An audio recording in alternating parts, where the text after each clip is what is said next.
बिहार के सियासत में सबसे ज़्यादा खामोश अभी तेजस्वी यादव हैं। दरअसल बिहार में नए सरकार के गठन होने के बाद भी, या फिर कह सकते हैं कि चुनाव हारने के बाद तेजस्वी यादव पूरी तरीके से अभी खामोश हैं। तो उनके समर्थक भी जानना चाहते हैं कि आखिर इसके पीछे की वजह क्या है। तेजस्वी यादव अपना चुप्पी कब तोड़ेंगे और तेजस्वी यादव बिहार के सियासत में पहले की तरह धुआंधार भाषण कब देंगे। दरअसल बिहार में आपको मालूम होगा कि तेजस्वी यादव की पार्टी जो है राष्ट्रीय जनता दल बहुत ज़्यादा कम सीट आया। तेजस्वी यादव का अनुमान जितना था उससे काफ़ी ज़्यादा कम जो सीटें हैं वह राजद को बिहार में आई। तो कहीं ना कहीं तेजस्वी यादव को एक बड़ा झटका लगा, क्योंकि तेजस्वी यादव जिस तरीके से इस बार 2025 का चुनाव जो था, कई लोगों का कहना था कि तेजस्वी यादव के लिए करो या मरो की स्थिति है। तेजस्वी 2025 में पूरी तरीके से आश्वस्त थे कि अपनी सरकार बनाने जा रहे हैं। तेजस्वी यादव साफ तौर पर वह कन्फर्म थे, लेकिन जब चुनाव का परिणाम आया तो एकदम विपरीत।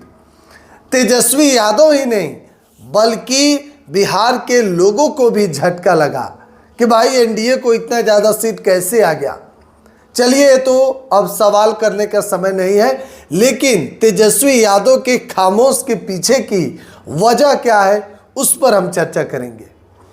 तेजस्वी यादव 2025 के चुनाव में, विधानसभा के चुनाव में एक दिन में 15, 17, 18 जनसभा को संबोधित कर रहे थे।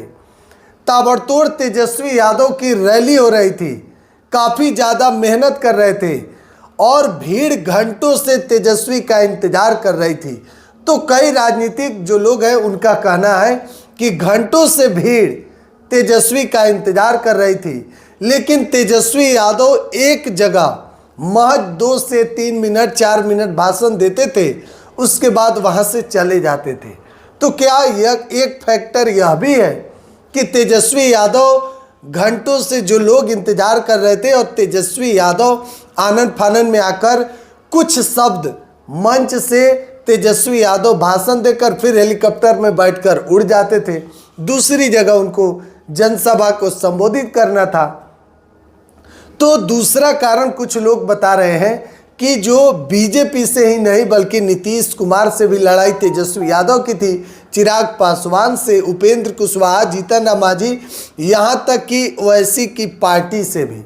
तो जो MY समीकरण है उस पर भी मुस्लिम वोटर जो कुछ है वह असुद्दीन ओवैसी के पार्टी के साथ चले गए। तो कुछ लोगों का यह भी मानना है और कुछ लोग यह भी कह रहे हैं, तीसरा कारण, कि भाई तेजस्वी यादव जो है अब जाति समीकरण की राजनीति नहीं कर रहे हैं, केवल मुस्लिम और यादव की नहीं कर रहे हैं। आपने देखा भी होगा कि सभी वर्ग के लोगों को तेजस्वी यादव ने इस बार टिकट देने का काम किया है। तो तेजस्वी समाज में एक अलग मैसेज देना चाहते हैं कि RJD जो है केवल MY की पार्टी नहीं बल्कि A to Z की पार्टी है। एक फैक्टर यह भी हो सकता है। और चौथा कारण लोग बता रहे हैं कि तेजस्वी यादव जो हैं, जिस तरीके से इस बार उन्होंने बात किया भ्रष्टाचार पर, पलायन पर, शिक्षा, स्वास्थ्य, रोजगार, किसान को लेकर, तो लोगों का कहना है कि भ्रष्टाचार की जो बात है वह कहीं न कहीं तेजस्वी यादव को उल्टा पड़ते हुए दिखाई दिया। लेकिन अब अगर RJD की हटाकर NDA को देखा जाए तो कई लोगों का कहना है कि इस बार बिहार के चुनाव में जो 10,000 रुपया लोगों को मिला है यह भी एक फैक्टर है NDA को ज़्यादा वोट आने के लिए, कई लोगों का यह मानना है। लेकिन फिलहाल तेजस्वी यादव की खामोशी जो है इस बात की गवाही दे रहा है कि तेजस्वी यादव क्या अंदर से टूट चुके हैं। जो तेजस्वी लगातार ताबड़तोड़ रैलियां कर रहे थे, लोगों के बीच में जा रहे थे, जन समर्थन मिल रहा था, लोगों का अपार समर्थन मिल रहा था तेजस्वी यादव को, हर जगह बदलाव का नारा भी था। आखिर क्या कुछ ऐसा हुआ कि तेजस्वी यादव की पार्टी RJD इस बार तीसरे नंबर की पार्टी बन गई और महागठबंधन को इस बार 2025 में करारा हार का सामना करना पड़ा। बहरहाल तेजस्वी यादव खामोश हैं, लेकिन एक बार फिर से तेजस्वी यादव सदन में पहले की तरह गरजते दिखेंगे, क्योंकि महागठबंधन के तरफ से नेता प्रतिपक्ष तेजस्वी यादव को चुन लिया गया है। बहरहाल आपकी क्या राय है कमेंट बॉक्स में जरूर दीजिएगा। बिहार 104 आप देख रहे हैं, बहुत बहुत धन्यवाद।